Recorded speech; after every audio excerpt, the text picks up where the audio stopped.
तमिलनाडु के हालिया चुनावी नतीजों के बाद जनसुराज के नेता मनीष कश्यप ने पूर्व मुख्यमंत्री एम.के. स्टालिन पर तीखा हमला बोला है। उन्होंने स्टालिन की हार को उनके अहंकार के अंत के रूप में बताया और इसकी तुलना रावण के साम्राज्य के पतन से की है। सुनिए उन्होंने क्या कुछ कहा। तमिलनाडु के पूर्व मुख्यमंत्री एम.के. स्टालिन जी, आपका साम्राज्य आज ढह गया। अहंकार रावण को भी था और उसका भी साम्राज्य ढह गया था।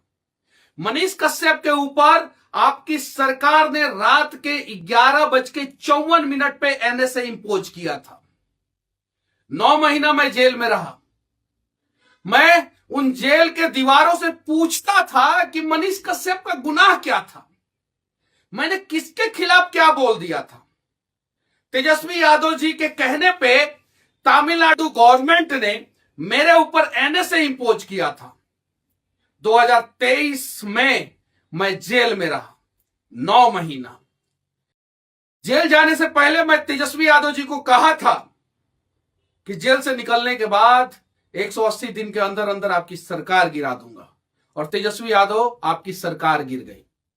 और जेल के दीवारों में जब मैं कैद था तो भगवान से मैं बार बार एक सवाल पूछता था कि हे भगवान, आखिर मैंने कौन सा गुनाह किया है, आखिर मैंने ऐसा क्या बोल दिया है कि मेरे ऊपर एनएसए इंपोज कर दिया गया।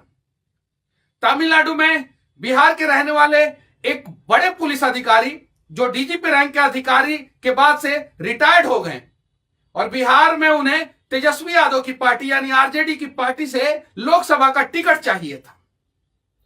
वो जब रिटायर्ड होके आए तो उन्होंने तेजस्वी यादव जी को आइडिया दिया कि तमिलनाडु में टीडीपीए, तमिलनाडु डेंजरस प्रिवेंटिव एक्ट चलता है, वो और नहीं तो एनएसए मनीष कश्यप पे इंपोज करा दिया जाए। तमिलनाडु में बहुत सारे लोगों पे एनएसए इंपोज होता है।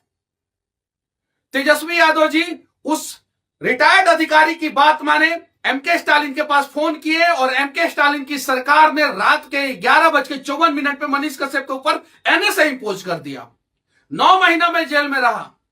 पता है उस सजा के कारण मुझे क्या क्या झेलना पड़ा है।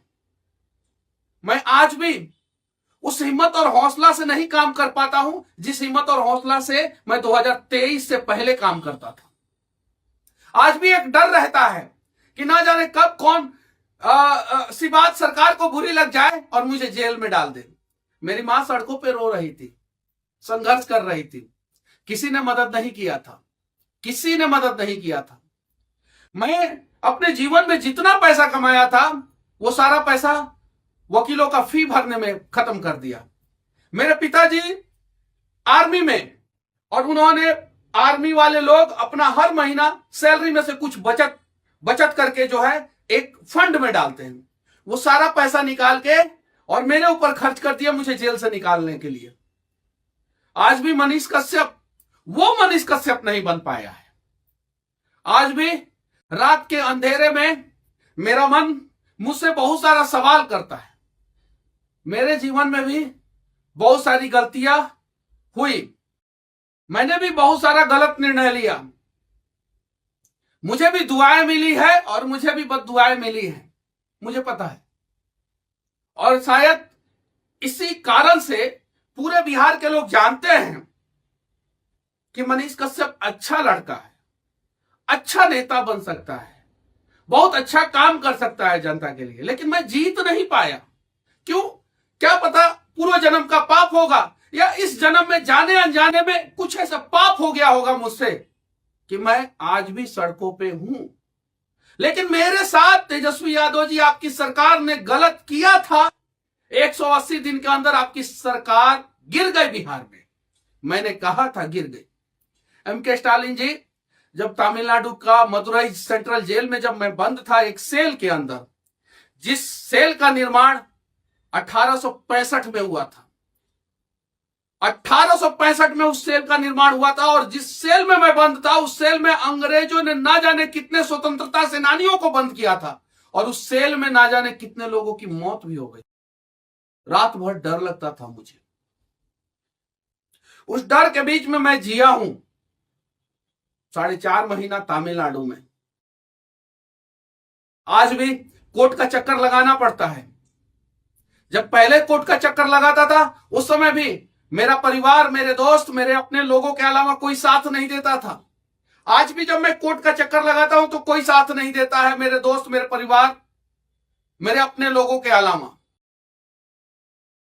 लेकिन आज भगवान ने मेरे एक सवाल का जवाब दे दिया है। अगर कोई अत्याचार करेगा, कोई अहंकारी बन जाएगा, तो उसका किला ध्वस्त जरूर होगा। इसके साथ उन्होंने अन्य राजनेताओं को चेतावनी देते हुए कहा कि जो निर्दोषों पर अत्याचार करते हैं, उनका साम्राज्य इसी तरह ढह जाता है। आपके राज्य से लेकर आपके शहर तक की हर बड़ी और छोटी खबर सबसे पहले पाने के लिए जुड़े रहे डीजे न्यूज लाइव के साथ। चैनल को अभी सब्सक्राइब करें और बेल आइकन दबाकर पाए हर जरूरी अपडेट सबसे पहले सबसे तेज।